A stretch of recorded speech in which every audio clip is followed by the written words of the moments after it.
Hey everybody, Steve the Amateur Historian. Before we get to today's video, remember, if you want to help my channel grow, want to show me some love, remember to like, share, subscribe, hit up my Patreon. I'm always posting new stuff there. I'm trying to post multiple times a week, all sorts of content you'll only have access to if you become a Patreon supporter. Today, the link to that is in the description with this video, as well as links to my Instagram, Facebook, TikTok, and subreddit. So, without further ado, let's get to today's rather lengthy therapy walk. My God, getting a real late start to the day, but on the flip side, I had like the best night's sleep I've had since I moved in to my first apartment with my girlfriend. And yeah, sometimes it's just like, you're in a new place and like just weird things happen. I have slept so awkwardly, and like I sleep through the night. I still get my sleep. I don't just like fall asleep for an hour, wake up, awake for 2 hours, can't figure out what's wrong with my life. I just feel, I just don't sleep. Like, whenever I wake up, I feel off. Something along those lines. But last night,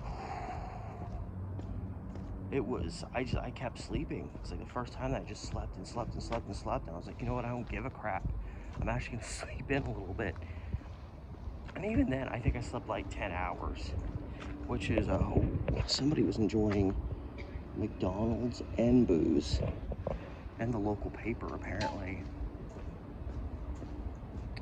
Anyway, hi guys, Steve the Amateur Historian, and I think it's high time. Maybe I'm the one that's been hitting the ball. It's high time for another therapy walk. Even though I've done like 6 since I moved in here. I'm thinking I'm just gonna go west. I'm not gonna weave around, I'm just gonna go west.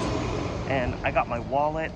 I think I got some money in my pocket because I'm a rocket on the 4th of July. Billy Joel song.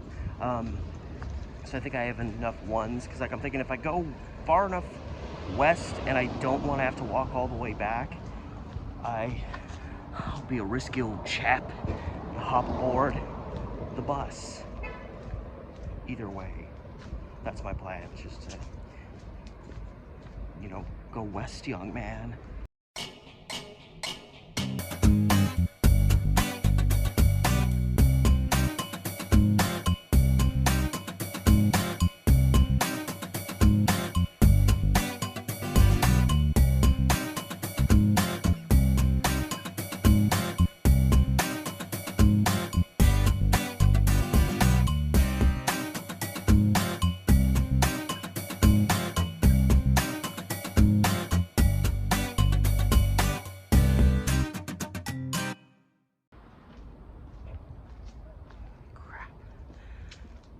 There's a guy walking to his apartment.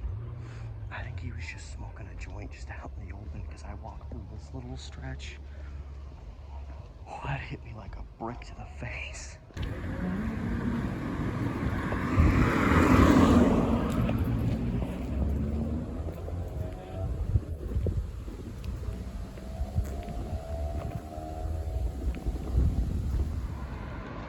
Living life dangerously. I'm walking dangerously.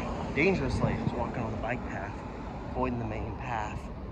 The main reason I was doing it was just because there's an elderly woman who was, on a walker. She had her mask on, and I'm like, you know what? I'm not gonna try to mush by her. I'm just gonna go around. And as she saw me, I could see could tell that I was doing that for her benefit. And she was like, does that make my camera look cleaner? Maybe my screen is just dirty. And she was like, oh, you didn't have to do that. And I'm like, not a problem, just looking out for my people. I guess, she probably lives on the blocks. I guess she does qualify as like my people now. And I mean, I'm not gonna make anybody who's using a walker go through any unnecessary nonsense. Not after the things that I've seen, actually, which reminds me. So because I took a video of this. I was gonna post it like on my other channel because this just happened to me like a week ago. Figure I'll post it here because I'm walking outside when I do it, so it's kind of therapy walking. But no, last week I had an encounter with an older woman with a walker that I had like an anxiety stomach ache. So all my anxiety goes right to the stomach.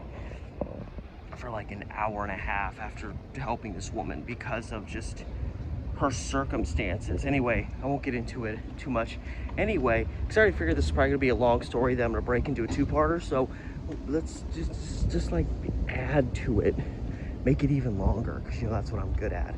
Anyway, this is a video of me like a week ago telling the story about this encounter that I had. Believe it or not, I have, depending on the circumstances, sometimes fairly easy to be triggered anxiety. Now, if it's like a big thing, like someone's kidnapped my girlfriend, like you get jacked up, you have anxiety obviously, but like you're focused, you want to figure it out, and you almost have more energy than usual.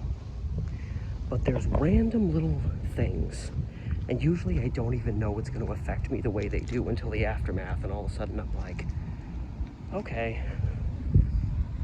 And for me, 90% of the time, if I get hit with a sudden thing of anxiety because of something that happened or something that's going on, it goes straight to my stomach. And I remember when we applied for the apartment, it's like the first apartment I've ever, like I moved in with my friends and I technically had to fill out an application to move in, but I was already living there. So the application was kind of a foregone conclusion. This was like getting your own apartment and hoping you get approved. And I had an anxiety stomachache for the next like 2.5 days. This thing, fortunately, the stomachache went away after about an hour and a half. But anyway, this was, I don't know how this kind of stuff can happen, but the stress of the situation, for some reason, afterwards, I got hit with this horrible stomachache, and I just felt like emotionally like jerked in a random direction that I guess I didn't think I was going to be experiencing. So I'm about to take my first break because dramatic stuff always happens when I'm like 2 seconds away from saying break please. So right as I'm about to do it, I get called over because I have to help a woman to her auditorium. She's got a walker, so I'm like, oh, okay, you know, it happens. People will have like walkers and they kind of just want to be safe and make sure they get to where they need to go. And they always need to go to the auditorium that's way at the end of the hall, like the furthest trip you'd have to go. And that was the case here. This woman needed to go to auditorium 2, all the way down at the end of the hallway. And I come over to help her, and after just a couple of steps, I notice she's breathing fairly heavily. And we've just started moving, and we're moving slow. We're moving like this pace, like barely moving. And we don't get more than 50 feet, and I'm starting to hear her breathing's getting louder. And it's obvious that this woman has a lot of health issues. And so I'm quickly you need, anytime you need a rest, just please stop moving if you need a break, because you know, it took a few seconds for me to realize like, oh, like this individual obviously can't move very far very quickly before having an issue. And I kept saying like, do you need to stop? Do you need a break? And she just kind of kept going like she wasn't hearing me, and she could hear. And we get to like the corner, so we're like 60% of the way there, and she is suddenly like and I'm just like, oh, I literally had to just, I was either gonna have to say, you need to like stop and have someone come get you, for I don't know how in the world someone who has health problems this serious would just get taken to the theater and just left there. Nobody guiding her, making sure she gets to where she needs to go. She just was, I guess, picked up by like TriMet's like lift service and brought here, and then picked up after the movie was over. But I'm just thinking, like, with the condition of this woman's health, she has to either be in a situation where she's living in some kind of retirement community or a convalescent home, or if she's like, she maybe be like living with family members who are taking care of her. Either way, someone should be monitoring and close at hand at all times for someone whose health is this fragile. And I'm just walking down the hallway, and like, I'm just kind of panicking, because I'm like, is this woman about to have a heart attack? And like, I literally forced her to stop because I was like starting to panic. Like, her breathing escalated so quickly. So fortunately, her walker, like most walkers, you have the walker, but then there's like the little seat on it. And I was like, hey, just please let me push you the rest of the way. You just gotta lift your feet a little bit, which she apparently didn't have any issue doing because she was able to do it. And I pushed her the rest, and I pushed her so slowly because I was like, at any moment she's gonna like let her feet drop and hit the floor, and then her legs are gonna, you know, curl up under the thing, and that's gonna be my fault. And I just very, very slowly eased her down the hallway. And of course, Theater 2 has a slight elevation getting in there, so I have to like ease her up that very slowly, and then get her around this really tight corner. I was just doing, you know, my job. My job was to help this person to her auditorium, and so I got her there unscathed. I didn't let her keep walking. I was literally like, I'm not going to continue letting this person walk when she's heaving for breaths and she's going like a millimeter a minute.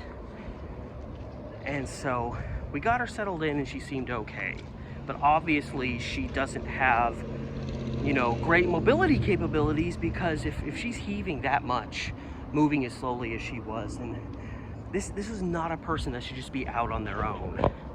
So it really bothered me that someone just dropped this person off, and just like, all right, good luck. And then put me in a situation that, obviously I'm an employee there, you have to be prepared for random situations, but that was a situation that, you know, was absolutely outside of my wheelhouse, outside of my, you know, my job description. Not saying like I shouldn't have had to deal with this, but it's more like, if something really serious did happen, like, sure, I'm gonna think like, okay, well, I need to call 911 and get like an ambulance here. But I'm not trained to be, you know, I'm not convalescent home trained, I'm not retirement home trained. Other than calling 911 and being like, be cool, and calling a manager over so I'm not having to deal with it alone, I really wouldn't have known in that moment what else to do.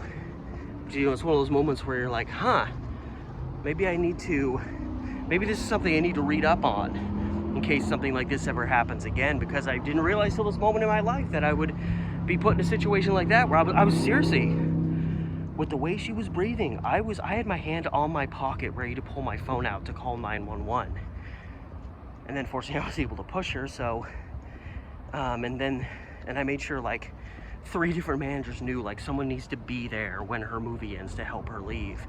Because my concern was, if the movie ends and nobody's there right away, she might try to leave on her own, and that slight upward ramp going into the theater becomes a downhill ramp when you leave, and I could just see her, and like, it's really slight, but you will gain momentum going down it, and I could just see her trying to ease her way down, and then suddenly, you know, stumbling on that, you know, going from level ground to a slight ramp.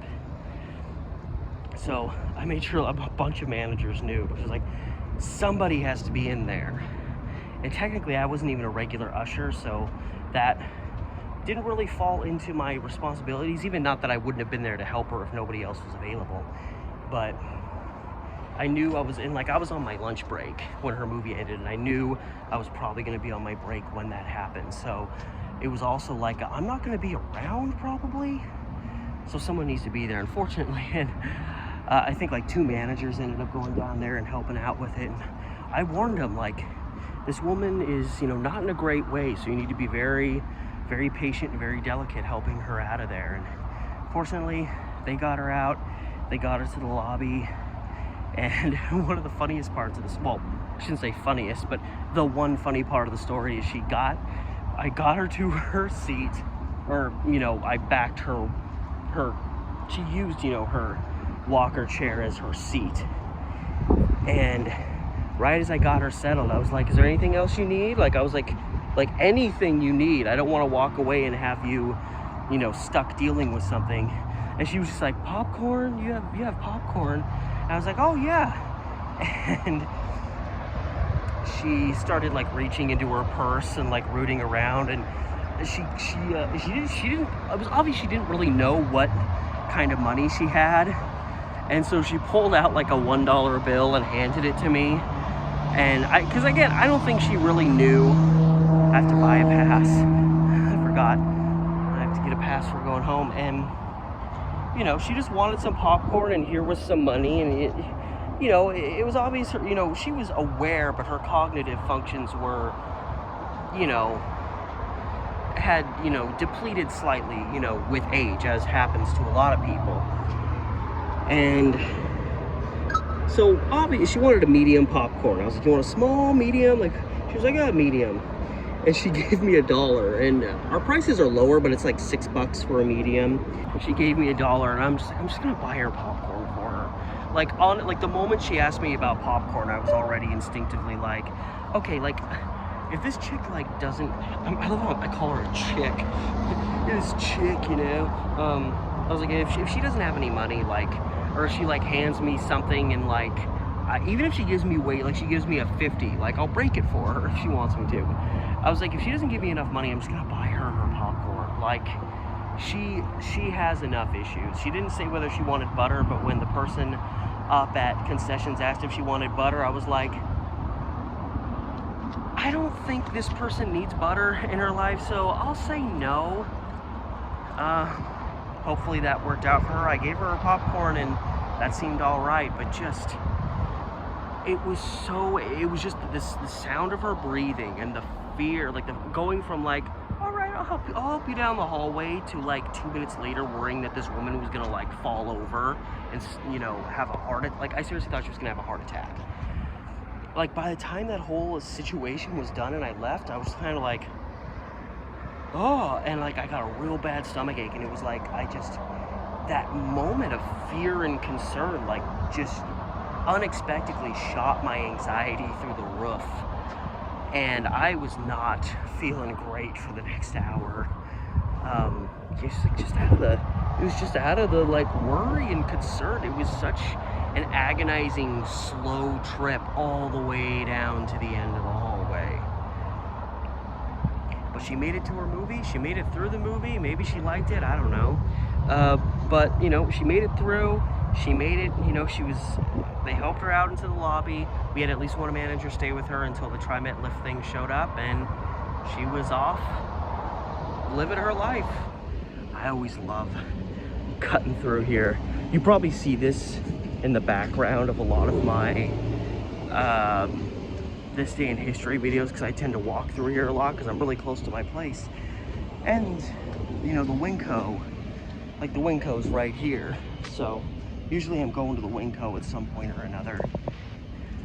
So yeah, I like, it's a little seedy, but it's like a fun seedy. Like, you're not really gonna get hurt by anybody, but you kind of feel like you're walking in an alley behind some old run down businesses. So whatever. But anyway, that was my encounter with this one woman. I still, for the life of me, and I was so like wrought with emotion over the whole situation. Like, I'm sure I could have handled some things better, but my objective was just like, this woman clearly was like there to go see a movie. So I felt like if I tried to stop her, she was just gonna be like, no, I'm going. So it's just like, all right, I will push you the rest of the way. And then someone else pushed her out afterwards. But it's always the days that are going by with absolutely nothing happening. It's dead. It's a weekday. You've done like 100 customers in like 6 hours, which is bad for a theater. There's just nothing. And those are the days where stuff like that tends to happen. Coming out from along the back side of the, I keep wanting to say Big Lots, the Winco. Man, I'm gonna miss Big Lots though. What the hell happened here? So I used to go to the Big Lots a lot, and they always just had, they didn't have a lot, but they always had an interesting random assortment of things that I learned to love and appreciate. Actually, I want to cut around here and go through here, because there's been a couple therapy walks where I've wanted to point this out, and I think one time I was like a block away, so I couldn't really video it, and the other time I just blatantly pointed out the wrong building. We're near like King Road and 82nd are right up there, and the Move Fitness, and I think probably part of this auto zone. I think maybe this was all it. This used to be, get ready for it, a Circuit City back in the day, and I would go here sometimes. So any of you that are like over the age of 30, I hope you're leaping up and down your seats right now, because I'm showing you history, and I'm actually getting the right building this time. Because yeah, I remember pulling out onto this little side street whenever I'd come and go, and then, you know, Best Buy being right over the ridge here did not help business here. But yeah, this was a gloriously overpriced Circuit City, and I used to come here during like the last couple of years it was open. I think it probably closed around, I don't know, 2008. I really don't know for certain, like 2008, 2010, maybe it was 2012, maybe it held on that long, maybe it was 2007. It was a couple years after I graduated high school, and I actually dropped money on stuff here. I'm talking $30 CDs from time to time. That's what happens when your parents will give you extra money when you actually have money for a brief period. So yeah, that was it. The Circuit City. Because, you know, a lot of these places, you know, along the stretch are still here. Burlington's been here forever. Most of the stuff over there is still around. Yeah, there's like a service station right here that I think has been here a while. Most stuff is still kind of the same, but that has changed forever. Man, listen to how aggressive this thing is.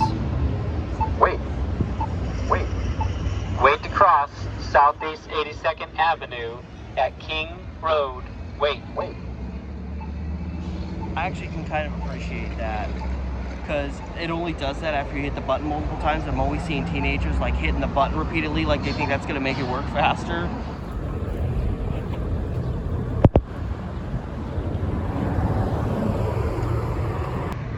So I don't know how we can make it out there, but I just saw that there's a Dottie's there, which I love the sporadic Dotties that pop up.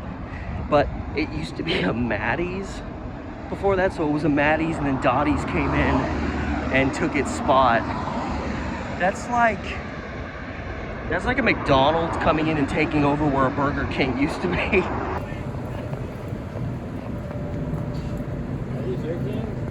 What was that? No. Yep, so that was my old bus stop that I used to pick up to get the bus heading this direction. Back when I used to live in Jennings Lodge, kind of wedged up against the north part of Gladstone. Then I moved, and it was like, it's just funny. I took, well, the 33 that just went past me right there. I took that bus. And everywhere I went, I had to catch that bus because it passed right by where I lived. So I took that bus regularly for years, and now it's like, I can't remember the last time I took the 33, but anyway, my old bus stop right there is just the same as it's always been. There's just crap. There's always some type of crap that's just kind of left there, in and around it. And some dude walked up to me as I was passing by, and he's like, "Are those your things?" I was like, "Nah." I was like, I don't know, maybe he's gonna take them. Maybe it was like 4 bagged up things of bottles. So either someone gave up halfway to getting the job done, or someone took them and left them somewhere with the plans of coming back, but left them out in the open. Someone's gonna come and take them, dude. So I'm just going due west on King Road, right here for, I guess, as long as my legs will carry me. And I was thinking, you know, the only thing that sucks about moving is, unlike pretty much everywhere I've lived, yeah, I'm surrounded by apartments, but I don't really live in a residential area anymore, because I have the mall directly to the south, I have the freeway directly to my east, a bunch of businesses and other apartments directly to the north, and to the west is the only way you can go to ever find any, you know, residential areas. That's kind of where I'm in now. But even then, like, the area directly west of me is where there's like a big open field and stuff like that. There's not even really much. So, you know, one of the things I miss is being able to leave my house and immediately, like, I'm walking through a residential area. And I could just cycle through all these back streets. And there's actually a plethora of residential streets over here, but they're kind of I don't know. I really don't dig the vibes of that area. It's very run down. There's too many kids outside, which is fine. Kids, go have your fun. But obviously, if I'm trying to vlog, I don't want to be vlogging in an area where there's a bunch of kids that are going to be popping up in my videos. So that's something I miss a little bit, but it's pretty easily canceled out by the fact that, like, for the first time in my life, I just have a home. I have my home and I have my girl. It's everything a man needs. That and this big ass boulder. Where do they get such a big ass boulder? But in all seriousness, as a side note, I love these roads like this. Like, this road goes right up to here, but whoever made this little community in here knows that King's a busy road, and they know a lot of people will be turning off down their quiet residential street. So the street goes up to King Road, but they still have a little, like, chain blocking you off from going through there. I mean, I'm just assuming that's the reason why that's there, because obviously they can make it so traffic could go through there, but then they know a bunch of people on King Road here would be, you know, turning up and down their streets, and then a quiet neighborhood becomes a mildly quiet neighborhood. But anyway, no, I read about this 2 days ago on my break at work, and I'm still pissed about it. I went outside and, like, I needed to throw something, and I found like you know, a 12-ounce Pepsi can, and I just crunched it up a little bit, and I just chucked it as hard as I could against the wall, the brick wall that surrounds the compactor where I work. So I was just, so, I mean, obviously, you know, I went to high school. I know about the dress code. You have to dress appropriately, especially if you're a young lady. I don't know, that was like 14 voices I just did there, just meshed into one. But in Florida, I mean, I'm sure this isn't the only place this happens, but it got reported on because they did this without the students' consent. I think they did it to at least, like, it was several girls. I want to say they said, like, they did it to like 80 different girls. Their yearbook photos were cropped and or altered because it was deemed the way they looked in their pictures was inappropriate. And the particular photo that they showed of one of the girls whose image they altered, you literally see like a millimeter of line, a microcosm of cleavage, and they literally cropped the picture, like they cropped the outer edges, so I guess you see less of the already obstructed chest, and you can see that, like, she was wearing, like, you know, a top that kind of went around, and they just made it like a straight line. Like, I guess they made it look like she was wearing like a tube top under her cardigan or something. Obviously been altered, and they did this to several girls. These aren't even high school girls that, like, the guy was like, hold it, and then right before they took the picture, they were like, surprise, you know? These were images of girls that, I mean, screw that whole thing anyway, but these were not even remotely offensive images of girls. So just reading about that, the fact that they did this without, like, and the fact that they think they have the right to, like, body shame. And really, you know, the girl whose picture they showed, she really got it down perfectly. They're, like, forging sexualization of, like, their students, you know? And here we are, you got freshmen, you got 14, 15-year-old girls that are having, you know, sexualization shoved in their face and being told that they're being overly sexual because you see, like, a nanometer of cleavage. So I'm guessing it's one of those just crappy parts of Florida I always hear stories about. So that you know, that got the blood bubbling enough. And then I saw, and it just disgusts me, because, you know, there's probably at least a couple millions of parents in this country that think this way. They interviewed, they managed to find one mom who had a kid going to the school that apparently agreed with what the school did, because the schools are allowed to judge, you know, what qualifies as, you know, sexually inappropriate when it clearly isn't. And this mom said something to the effect of, like, Well, you know, it's the parents' job to teach, you know, their, you know, daughters how to dress decently. Pretty much any time I hear somebody use the word decent, decently, decency in relation to how somebody's dressing, I already hate that person. Because you just know, they expect you to send your daughter to school with a trash bag wrapped around you from your neck down to your toes. And it's just like, so when the parents don't teach their daughters how to dress appropriately, it becomes the school's job to do that. And I'm just like, no, nope, no, no. So that one comment, like, just sent me through the roof, and I had to find a Pepsi can to just annihilate to get my rage out when I read that article. Thank God I was on my half.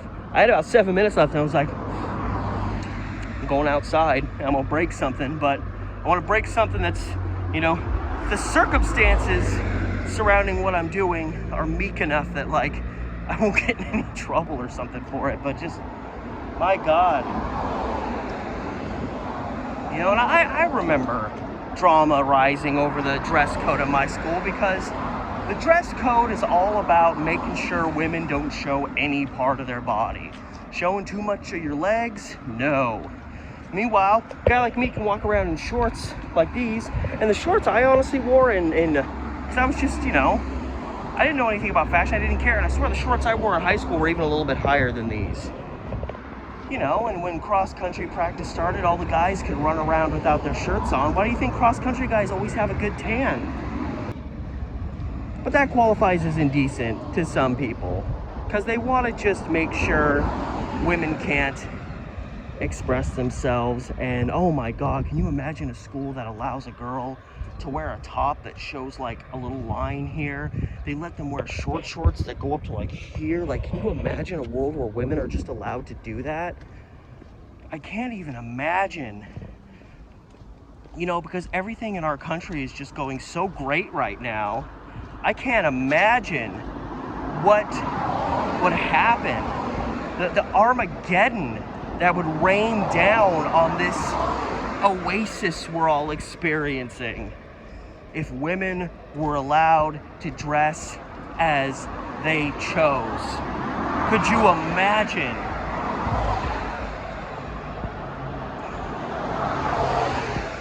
They all need Jesus.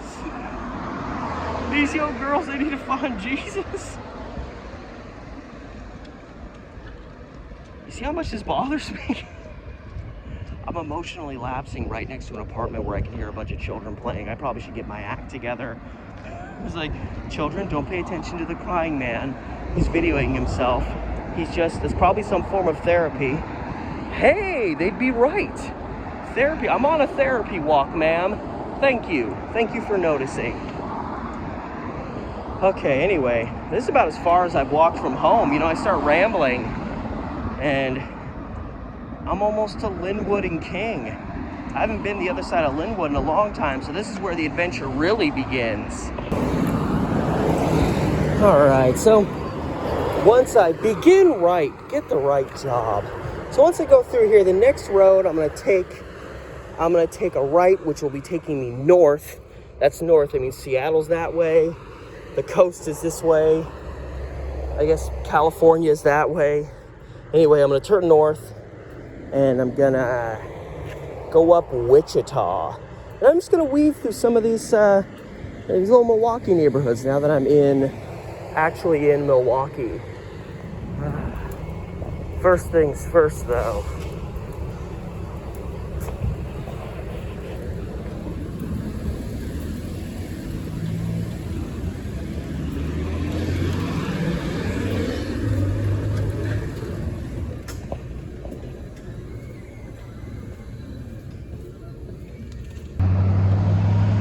Rockstar juiced. Island mango flavored, if you can see it. Can't say that I've had this flavor before, so I'm excited. I'm also elated. I don't need this on anymore. I'm not in the store. I'm also elated. This Great American Video place is still here. Like one of few, like I think it's a video. I've never been inside, but I'm pretty sure it's like a video rental place where they also like sell coffee. It says they're open and it's still Like it says Great American Video on the sign. It just says Great American on the little banner right there. But it says it's open. I'm wondering if that survived. Because I actually remember actively thinking about this spot and thinking COVID's gonna kill that off. Because it's like a video store. And you know, there's not many of those left. Because I'm pretty sure that's what it is. I'm pretty sure it's, you know, it's a rental place. But I don't know. Maybe this particular Milwaukee crowd is keeping the place alive. Anyway, I was getting a little thirsty, and I figured after about an hour of walking, I'm probably gonna get a little like, oh, I wish I had a little bit more energy and something to drink. And this takes care of all those. And here's where I turn off of King onto Wichita. And yeah, now it's like a community center, but this used to be Wichita Elementary. I love how old a lot of the schools are around here. Of course, my school was one of the oldest ones, because I think this is in the same school district as me, or as I was. But yeah, my school was demoed last June, and I really wanted to get in there and do a video, because I know they were going to let people walk through it one last time before it got demoed, and then frickin' the Rona had to come in and ruin that, so they had to cancel that. And I probably still could have managed to convince them to let me go in, but there was so much chaos going on during that time, and I honestly was scared to go anywhere. I mean, you know, even up until June when they finally demoed the place, I was just like, I felt like if you went into a building that no one had been in for 2 days, you were probably going to get it, because it was going to be wafting in the air. So yeah, old elementary school. But yeah, I know I'm close. It's interesting because there's maybe one of the reasons they closed this down is Seth Llewellyn is like just a couple blocks over there, and that's another school.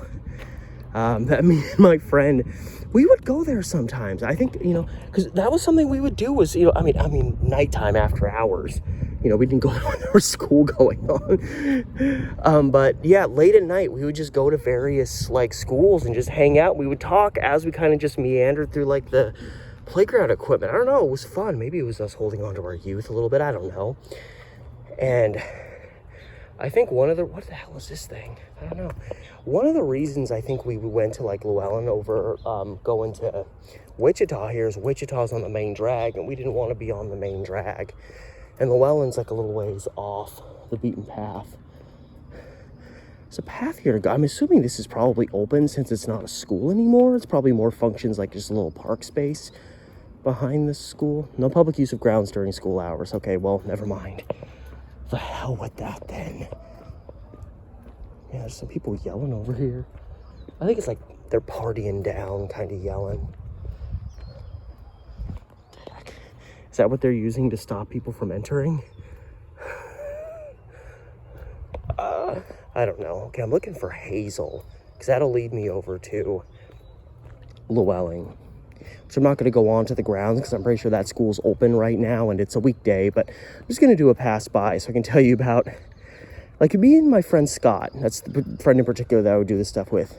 We would hang out, as I said, at these schools, and there was one particular time where we got freaked out, and I cut my knee up pretty bad. And yeah, we bailed out of there like you know, like it was Ghostbusters, but it was real. So I was just walking down the street and I suddenly noticed this very elaborate looking manhole cover that actually says, you know, City of Milwaukee. And of course there's like plants and stuff because you always got to have that. And since 1903, that is so cool. Man, it is so pleasant down here. You know, lots of, you know, areas like this in Milwaukee, even though I was technically a Milwaukee resident, which, I mean, I lived south of Milwaukee with a Milwaukee address, but like, you know, a lot of these parts I haven't seen. And, you know, Milwaukee, I think it's changed over time, but like back when I was a kid and I was, you know, going through school, Milwaukee had this reputation of being this real trashy town. I remember, like, you know, when I went to Milwaukee Middle School, it was actually in the town of Milwaukee. Kids that actually lived within the Milwaukee city limits would talk about how the city of Milwaukee had an abnormally high white supremacy, or like white supremacist population. I guess people who identified as white supremacists per capita or something like that. And I remember it's been cleaned up, but the the transit center, the Milwaukie Transit Center, is right across the street from the middle school. And now, like, you know, there's still occasionally weirdos that hang out there, but it was a scary place when I was going to middle school there, like 1998 into 2000. And you know, you're on the bus, because our bus is all parked along the street way out to the front of the school. So our buses were parked right next to the TriMet buses in the TriMet Center, the transit center. And you know, you're on the bus waiting to leave with all these cocky, you know, 12, 13, you know, 14-year-old kids. And you know, some of the kids on our bus would roll our window down because they would see all the people that were just loitering at the transit center. And there was just a lot of I don't know. It was kind of a combination, I think. Some of the people were definitely drugged out. Some of them were homeless. Some of them were just troublemakers, criminals. And I remember one time in particular, one of our guys rolled the window down. And, you know, here we are. We're like these 13-year-old kids. And one of the kids, Josh, rolled his window down and he started like yelling, you know, just saying stuff to the deadbeats sitting across the street, like, hey, what's up, loser, you know, stuff like that. Hazel Place, this is where I want to turn. And this is a full-grown guy. This is like a, you know, guy who's probably in like his 30s. And he got up and he came up to the bus and he started like punching it. And like he was hitting it because he was this big guy. He was hitting it and punching it and like yelling angrily. And he was making the bus rumble. Like, this guy was gone. When you're a full-ass adult and you're reacting violently to a couple middle school kids giving you crap, like, it's time you cleaned up the transit center. And I think not too long after I left Milwaukie Middle School, they really started to clean that up because it was a bad spot. It's right in the middle of downtown Milwaukee. It really made the city look bad. So Milwaukee used to have this real reputation of being just a real shitty place. Ooh, a kitty. Hello, kitty.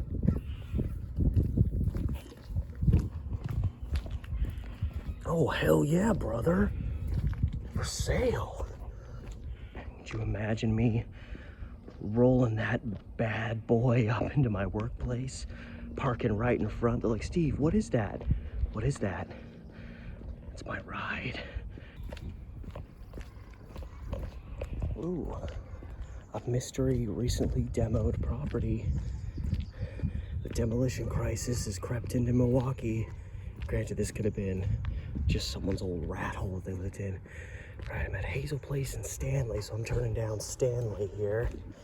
And I'm looking for Logos Road. I also love this.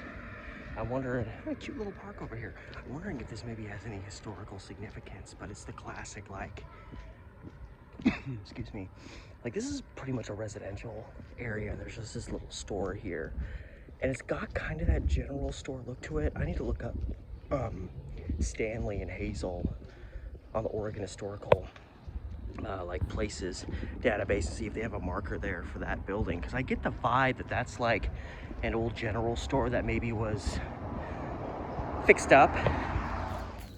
It's very nice through here. This is like Milwaukee chic, if that's a thing. But yeah, Stanley, I'm on Willow now. I turned off Stanley onto Willow because Stanley was looking a little compressed. There wasn't really a lot of space for me to move. And apparently there's Google Maps implies there's a path kind of that cuts through, because this road just kind of ends. So there's a path that cuts through to the next road, or maybe it's just that it gets all gravelly. And then there's paths that lead towards Llewellyn School. Some go into it. So this may be a lesson in futility. I may just find myself backtracking. Okay. I may end up having to come back and go this way if this isn't a dead end.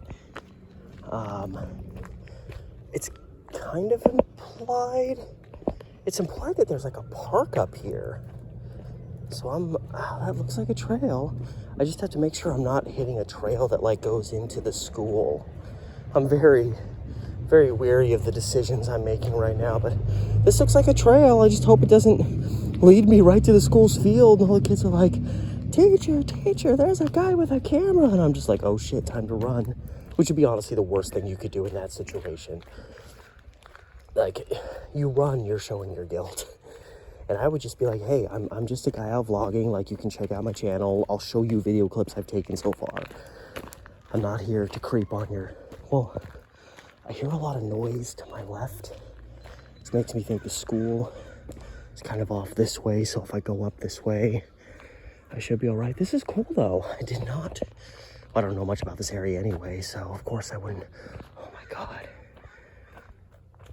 There's a lot of bodies in this thing, I can assure you.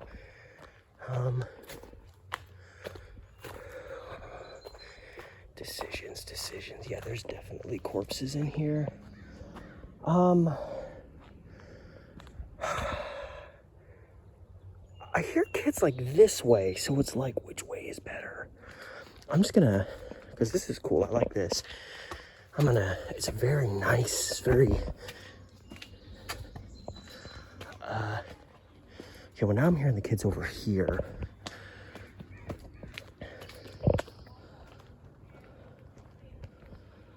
Oh, I think there's people at home. Oh my God. It is a bunny wabbit. Hey there, bunny wabbit. Hey there, wabbit. That's awesome. Yeah, I see a sports complex beyond the rabbit. That's like a little wabbit too. Look at the little fur, and it got the brown in with the white. That is adorable. Uh-oh. Hello. Hello. I wonder if this one's slightly domesticated and kind of thinks, nah, he's like, no, you're just a white guy. You probably got a Glock in your pocket. Look at this darling though. I can't take my eyes off. He's just looking for food. I love it. Cheers. That's adorable. There's probably a lot more of them in here too. So this, no, zoom out. Yeah, I think this comes out of this like field. No public use while school is in session. I mean, so yeah. Is this like a little mini amphitheater that they put here? That's awesome if it is. Ooh, off-road. No thanks. Still there, bunny wabbit? Hey, wabbit. Yep, there you are. Hello. Hello. Hello. Hello. That's the cutest. That is the cutest thing I've ever seen. At least today. Bye-bye, wabbit. Just letting my full Elmer Fudd come out. Now, it looks like this, I mean, Google Maps implies there's at least one way to get out through here where I am that doesn't require me to go like through the campus. I could have just told a story about me and my friend from their amphitheater, but I'm down here now, so. Oh man, it's like a big open field down there. I think there's some sketchy stuff going on. I think that's why this trail is here. They just lure people here so they can abduct them at night. Maybe this brings you up and like you can go like around. I love how this elementary school actually has what's identified as a sports complex. Oh wait, is this a road? Okay. I think I'm safe. I think, yeah.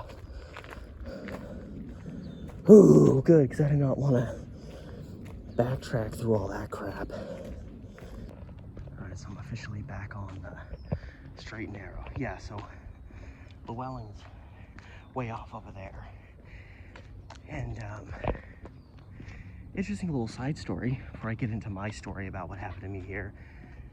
I talk about this in the documentary I did about the Hill family murders, the still unsolved 1911 murders of the Hill family in the Ardenwald area, which I think is we're like really close to that right now anyway. So one of the people that became a suspect was a guy named, God, I know Harvey, I think William Harvey, was that his full name? Nathan Harvey. God, I was gonna feel real dumb if I forgot that. And Nathan Harvey, he'd had some issues with the Hills over like wanting to buy their property. So there was some motive there, but a lot of William Harvey's immediate family died in very strange ways, and a lot of people think that he was killing them off to get full control of the family's property. And one of his brothers died in Milwaukee. He like drowned in like 2 feet of water. It was very strange. And that particular brother was close friends, I even think roommates, with Seth Llewellyn, who this school is named after.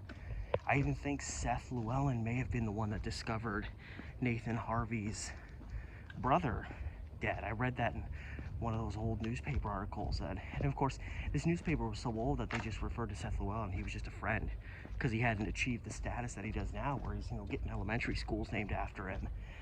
So it's a little interesting side story in relation to this sketchy Nathan Harvey guy and his potential as a suspect in this murder. And I think I briefly mentioned that.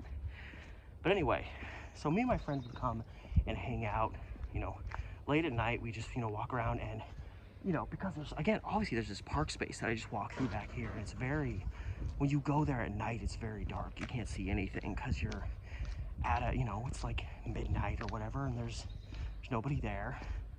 And so, it's one of the things we like. You can just go there, it's quiet, you hang out. We were like 19, it's like 2005.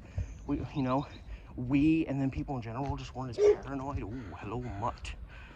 Ooh, that's a big pooch. Hello. I reacted to him and he was like, all right, you're cool then. So anyway, yeah, you go a little ways down this road, and that will bring you to the front of Seth Llewellyn, but I'm going this way. I'm gonna keep going west.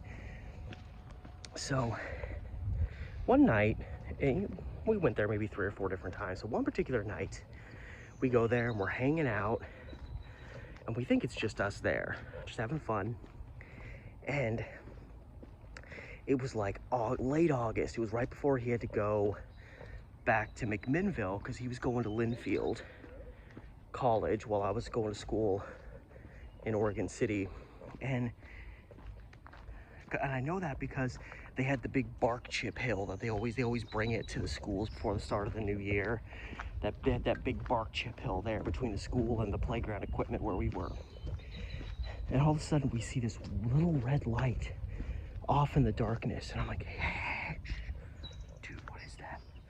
And we start walking closer to it, and it's just this little tiny red light flashing in the darkness, and we hear nothing. Sign says, please have a seat, but don't keep it. Love that. And so we're getting closer, and we think maybe there's some wall, maybe there's some like electrical panel on a wall back here. And we get where it's like, come on, get her started. And we're like, maybe 5-10 feet from, hell yeah, brother. So we're right there, and all of a sudden we hear this, hey, what's up, man? And we realized what we were seeing was it was a cigarette. The guy was puffing on a cigarette, and when you puff on it, the nasty stuff inside starts glowing red. And all of a sudden we hear this guy's voice and we go, oh shit. We panic, we run, and oh God, he's got a belly full of that guy's exhaust. Whew. So we book it, and my friend, he runs, around the bark dust trail where we're gonna run past the school to where his truck is parked. But since I like to do things dramatically and the hard way, I literally ran up and over the bark chip trail. But the thing is, it's funny how gravity works sometimes. If you have so much momentum going upward, gravity isn't just gonna glue you to the surface you're on. So I ran up the bark chip trail, and when I got to the top, I didn't just start turning and running down. I kept going up. So I ran up, and all of a sudden I'm like, I'm just like, a couple feet above the bark dust trail. I'm like 10 feet above regular ground, and I just curl and stumble and wipe out and cut my knee open. And then I still have to stumble to my feet. I'm bleeding, like immediately bleeding because the bark just cut the living hell out of me. And of course, this is all absolutely unnecessary. There's just some dude sitting in the darkness, just like, hey, what's up, man? It's probably just some sketchy, worst case scenario, it was just some homeless guy taking a load off. So I get up, and you know, Scott's now miles ahead of me because of my idiotic moment. And so I'm just like, oh, come on. Oh, don't kill me. I'm the weak one. I'm now officially the weakest link. I already was the weakest link because Scott's a lot faster than me. And I get to the truck, and he's already in there. He's like, dude, what took you so long? And I'm just like, and he looks at my knee. He's like, what's wrong with your knee? And I'm like, I cut it off. So I'm sorry. Oh, let's just go. This is beautiful, by the way, for a brief change of subject. So yeah, that may have been the last time that we actually hung out at that school. I don't know, maybe it scared us off, but you know, we got to hang out. We had to, like, I think I pulled some napkins because everybody's always got like extra napkins in their glove compartment, and I just pulled some of those out and like wrapped them around my knee so I wouldn't bleed all over his truck. Okay, I know it's not going to show up much because I just passed the front of it, but I love this creepy house. It's just hidden in the darkness, and from the front, it's just so disturbing looking. Like there's bodies, and there's bodies. There's definitely bodies. In fact, there's probably bodies. Yeah, look at the back side of the house. Oh my Lord, and that thing is packed with trash. We've got a hoarders episode on our hands, and I just spilled what was left of my Rockstar on my hand. Because I guarantee you I'll be carrying this around for the next like 30 minutes. I won't be able to find a thing to put it into. For a moment, I didn't know where the hell I was going, and I looked up and I'm like, wait, there's a Safeway up there. Where is there? And I realized, oh, I'm just coming back towards King Road. This is like King and 40th, King and 42nd. I did not even look before crossing the street.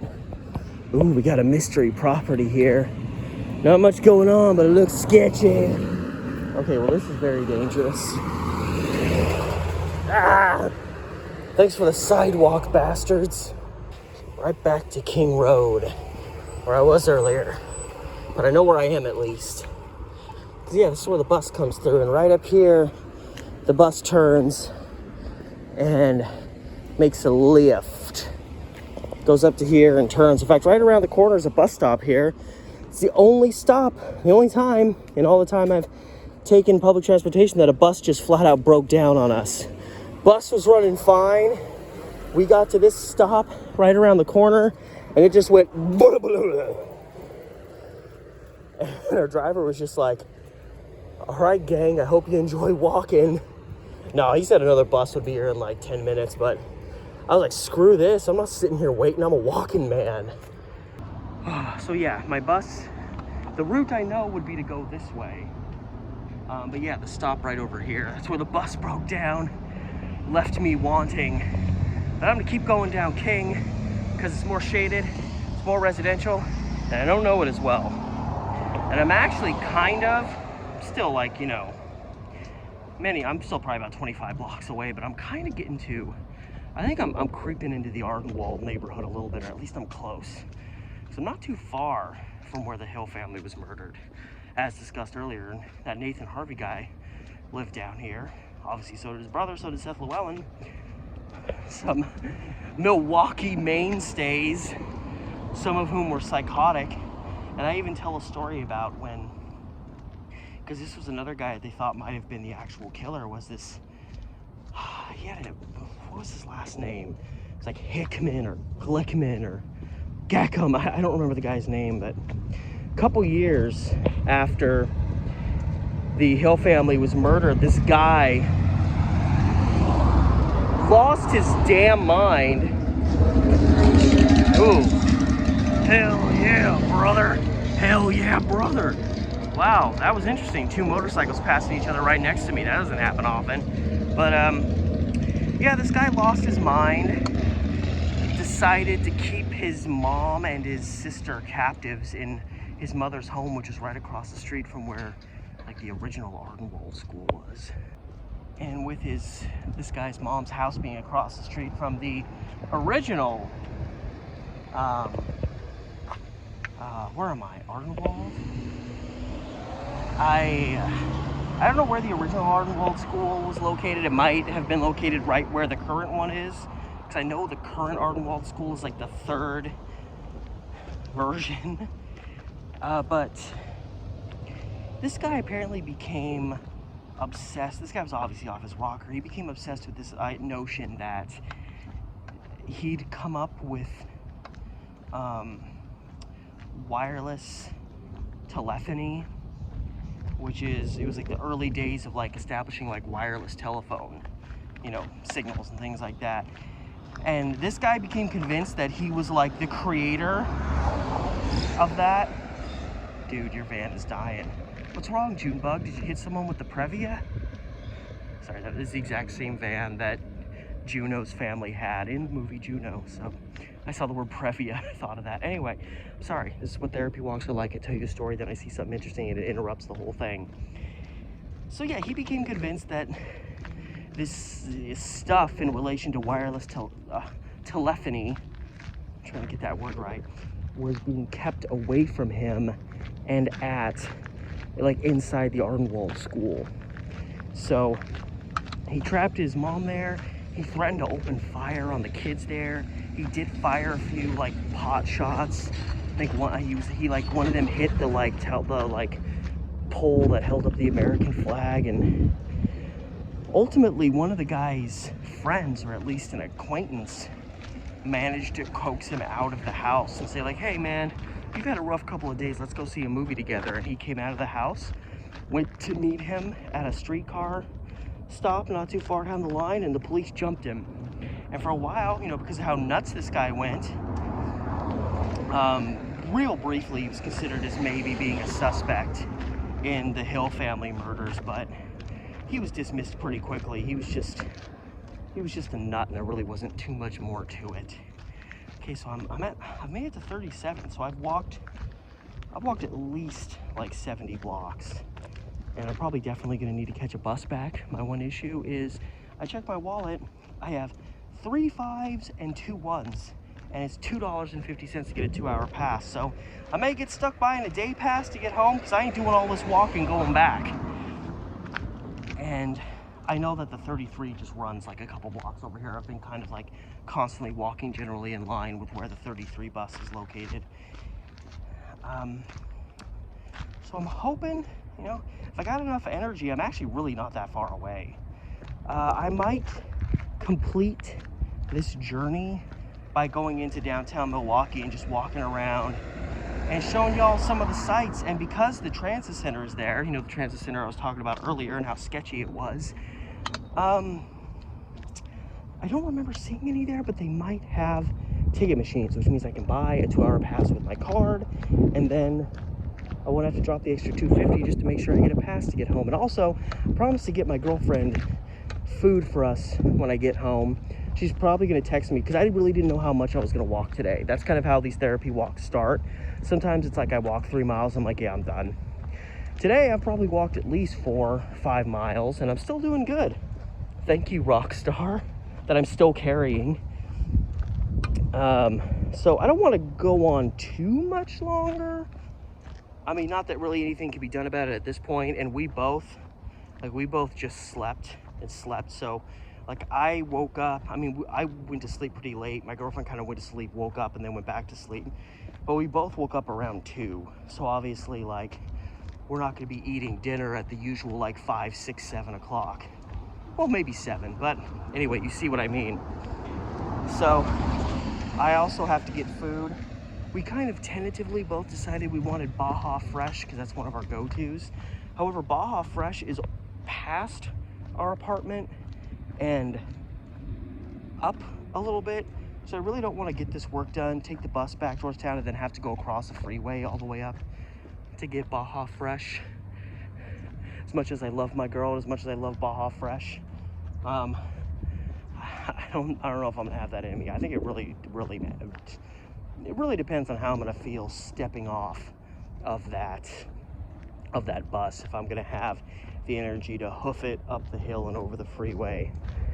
I know you'd think with all the walking I do, walking an extra like 0.8 of a mile one way would not be that big of a deal, but you'll be amazed how tight my legs get after a good walk-in.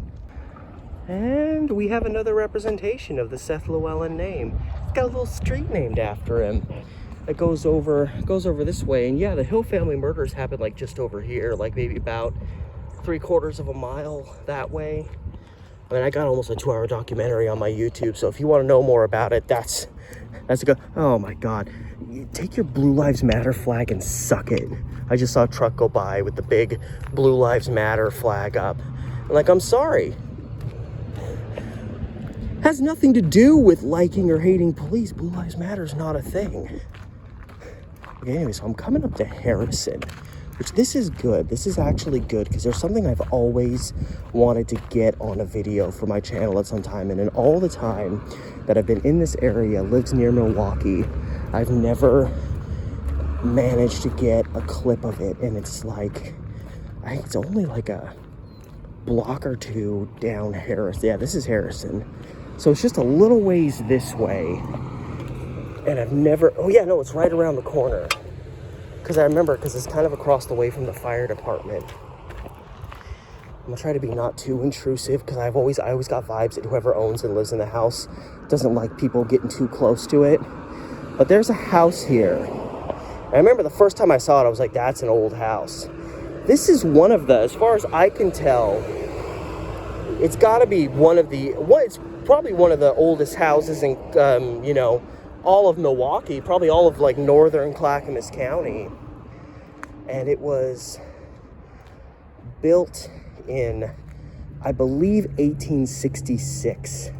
May have been 1865. And this is the house right here. It actually looks a little fixed up. And a tree fell in the yard after a storm a couple of years ago, and I thought it was going to get messed up. But yeah, this is the house. It's kind of obscured a little bit. But yeah, this is one of the oldest houses. I actually looked it up and found that it was built in the 1860s.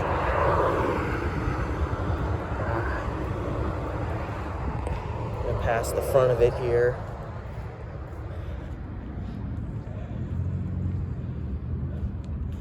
Yeah, it's like it's kind of obscured. But yeah, I wasn't wrong when I predicted that's one of the oldest houses around. I was like, that house has got to be old. And it is. It's old as hell. And I'm actually really close. Like, you go over this lip, cross the highway, go down a little bit, and you're in downtown Milwaukee. So yeah, just a quick little walk by. Because I always kind of got the vibe that the people that live there don't like people loitering around the property. Wait. There's always been like an excess of no trespassing signs and stuff. And right over my shoulder there, that's Jim's barber.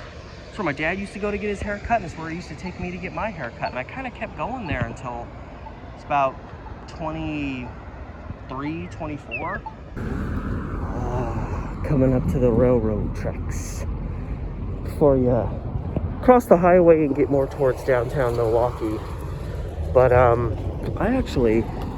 I discussed these railroad tracks and their importance as far as I'm concerned, because they split a little ways down there, and some of the tracks go a little further down there by my old middle school. They go right behind my old middle school, and then there's these tracks that come through right here. And I think both these stretches may have been related to the 1946 unsolved torso murder case that I did a Woman in the Water documentary on.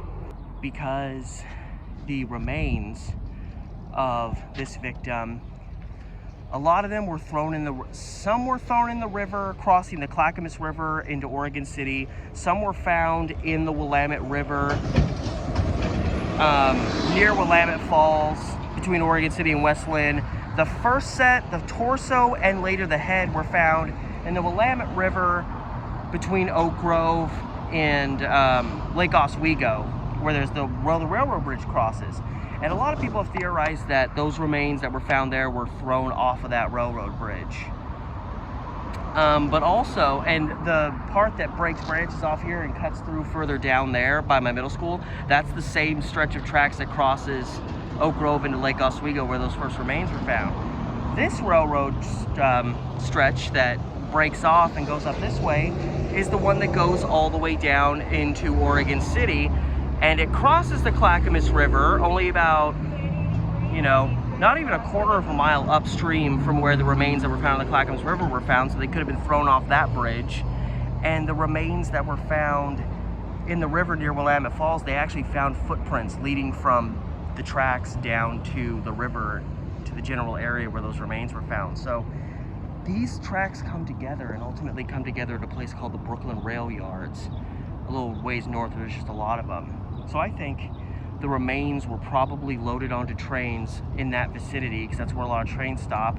And, you know, some of them took remains down a track down this railway line and deposited them around Oregon City, while the other one took them down the other one and threw them into the river where Oak Grove and Lake Oswego meet. I think that's my theory. So these are actually kind of prominent railroad tracks, potentially. All right, bros, we made it across the highway there. It can get a little dicey back there, but yeah, right over the ridge here is my old middle school, and that's when you start getting into downtown Milwaukee. So I figured this would probably end up getting broken into 2 videos, so here we are. I figured that was probably gonna happen, and I think it is gonna happen, because this otherwise would be just too long of a video. So I'm gonna briefly cut things off here. That first little stretch of the walk, and I'm gonna, what the H? Sorry, it looked like an H to me. I'm getting way too easily distracted. Anyway, I'm gonna end part 1 here. Pick up next time with part 2, me walking through old downtown Milwaukee and having all of the nostalgias. So, and thank you for stopping by. Remember to like, share, subscribe, hit up my Patreon. I'm always posting extra stuff there that you can only see if you join. Like I said, near the beginning of the video. Actually, right at the beginning. That link is in the description of this video, as well as links to my Instagram, Facebook, TikTok, and subreddit. They're all there. So, that'll do it for part 1. See ya probably tomorrow for part 2. Thanks for watching.